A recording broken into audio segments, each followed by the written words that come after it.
કાલની કથામાં આપણે એમ ચર્ચા કરી હતી કે કોઈ પણ દેવાલયમાં ક્યાંય પણ તમે જાઓ તો ત્યાંની કોઈ પણ વસ્તુ ન લેવી. પણ એક બે પ્રશ્ન આવ્યા કે મંદિરમાં પ્રસાદ વહેંચાતો હોય તો એ લેવો કે નહીં.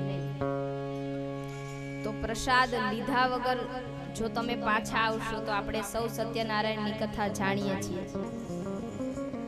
કે જેમાં ભગવાન સત્યનારાયણનો પ્રસાદ ન લેવાથી કેવું દારિદ્રપણું આવ્યું.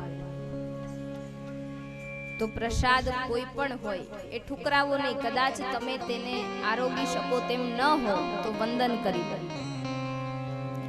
અને પ્રસાદ લ્યો તો એની જગ્યાએ તમારી યથાશક્તિ તમે જે પહોંચી શકો તેમ હો એટલું દાન ત્યાં કરી દે, જેથી તમારા માથા પર ઋણ ન રહે. બીજું કોઈએ કહ્યું કે ભાંગનો પ્રસાદ લેવો કે નહીં.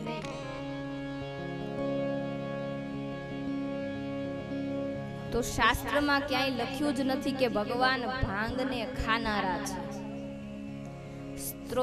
એક સ્તોત્ર છે જેની અંદર લખ્યું છે ભયભંગ વ્યસનીનમ. મહિમ્ન સ્તોત્રની અંદર લખ્યું છે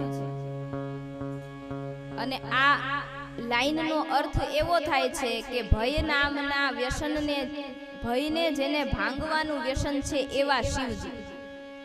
ભય ભંગ વ્યસનીનમ, ભયનો જે ભાંગવા વાળા, ભયનો નાશ કરવા વાળા છે એવું જેમને વ્યસન છે એ ભગવાન શિવજી.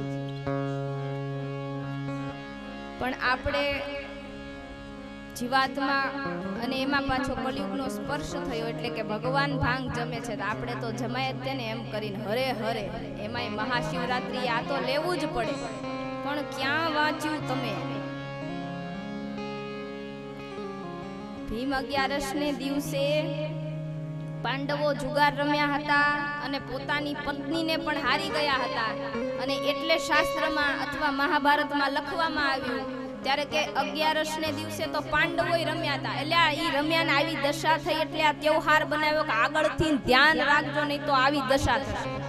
તો લોકોએ શું ગોતી કાઢ્યું કે તે દિવસે તો રમાય અને છાપા ખોલજો ભાઈ, કેટલા પકડાશે. એકય ધર્મશાસ્ત્ર ગ્રંથ એવો છે જ નહીં કે જે તમને અવળા માર્ગે દોરે.